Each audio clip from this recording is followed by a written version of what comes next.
Hello again. My name is Dr. Patricia Coughlin. Today I'll be talking with you about how to achieve agreement with your patients regarding the therapeutic task. So far, John Fredrickson and I have talked with you about how to get an agreement about the problems to be addressed, as well as some shared understanding of the driving forces responsible for the problems.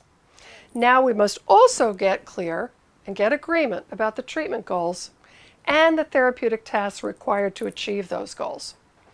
Patients often want a positive outcome, but don't necessarily want to face what they have to face to get there. They might have a wish that you alone could cure them, for example. We need to remind patients and ourselves that only hard work will result in the goals they seek. To some extent, all patients enter therapy with this kind of ambivalence. They want to feel better, but don't necessarily want to have to do what they need to do to get there. In ISTDP, we do not shy away from such conflicts. In fact, Dr. Davenlew discovered that the best and most direct pathway to change is to intensify this conflict between the healthy part of the patient, willing to do whatever's necessary to heal and recover, and the part of the patient that resists and even sabotages this process. So let's look at some examples. A middle-aged man came to see me to get help with temper outbursts that were very distressing to him and to his family. This man had grown up with a violent and tyrannical father, and he had promised himself never to repeat that pattern. While in fact he had never physically harmed anyone, as his father had, he found himself having verbal outbursts, and he realized that these were also very damaging. So the problem was clear, these temper outbursts. When I asked him about the goal, he was also very clear. He said, "I don't want to do that anymore." Now, while that might sound like a fine goal at first blush, it's actually what we would call a negative or avoidant goal. The patient knows what he doesn't want to do, but that doesn't lead us anywhere. We don't proceed until the patient can articulate a positive approach goal. What does he actually want? The patient was stumped when I asked him what he wanted. He only knew what he didn't want. As we began to examine specific situations in which he would explode, it became clear that the triggers were relatively benign. In fact, he was so afraid of his anger that he habitually suppressed and avoided it. The result of this avoidance was a buildup over time of anger and resentment that made blowing his top inevitable. He was surprised to discover that his original solution to the problem of anger, which was to avoid it at all cost, was actually responsible for his current problem, verbal outbursts.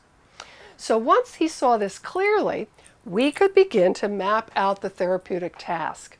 Since the underlying cause of his outbursts was the habitual suppression of anger and irritation, the task was to become aware of anger, even at low levels, so he could deal with it immediately and constructively.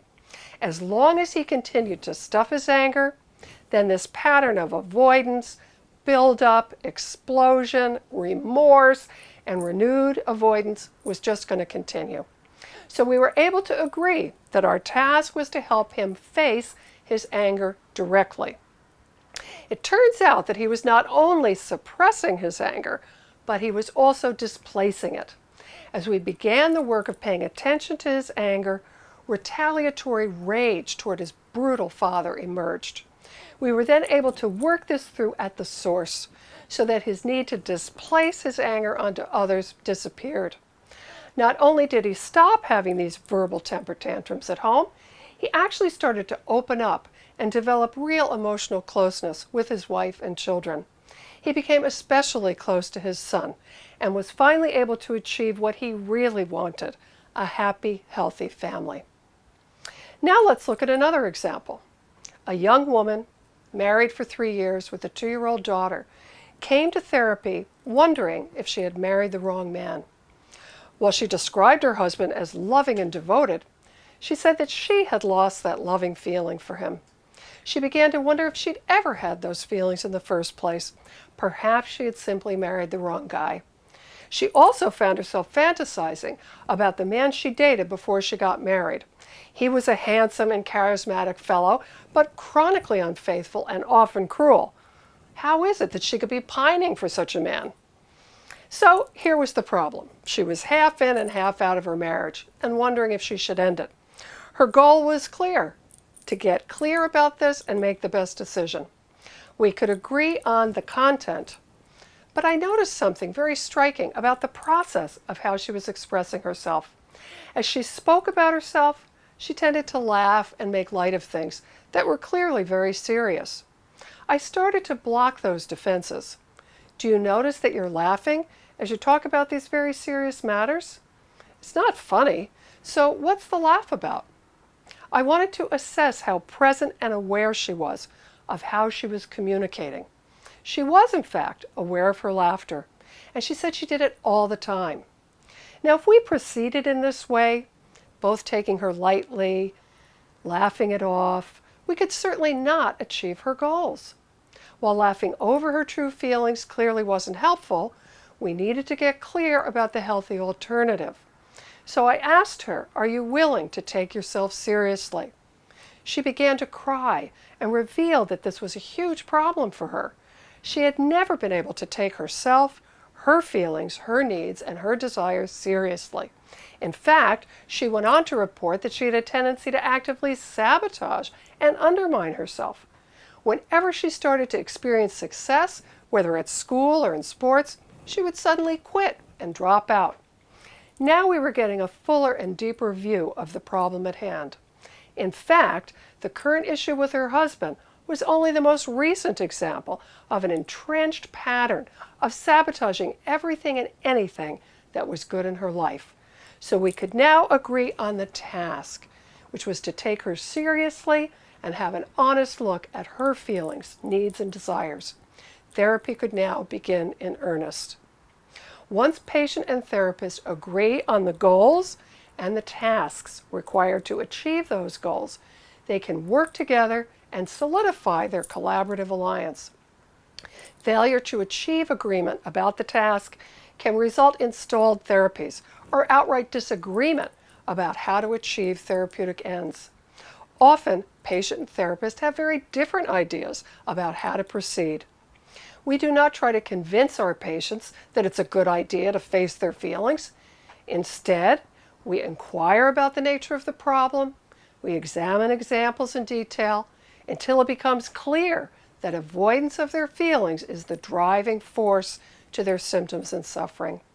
If we don't get this agreement, the conflict is going to be between the patient and the therapist rather than between the forces within the patient.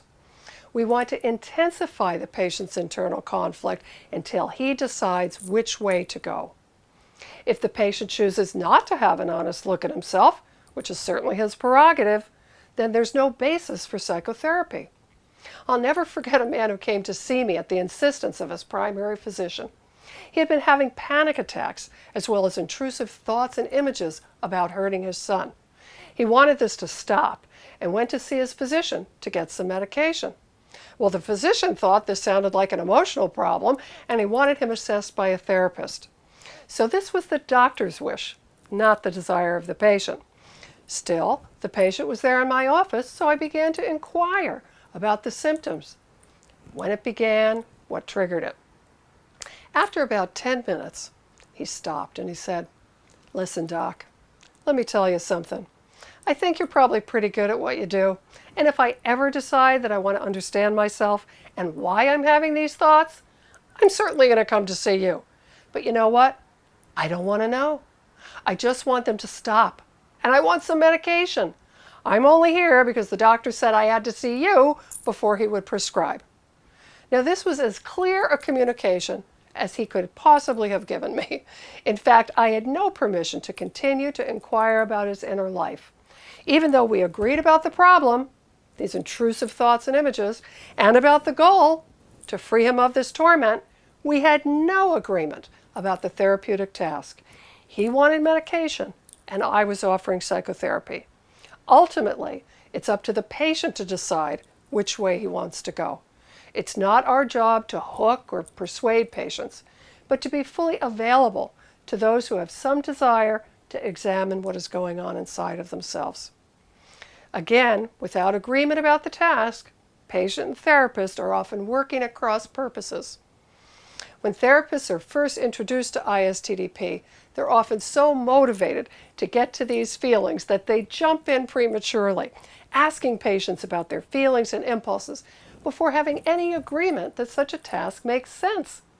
Then the patient either complies with the will of the therapist or feels misunderstood. A misalliance can develop if the therapist and the patient are not in agreement. So take your time.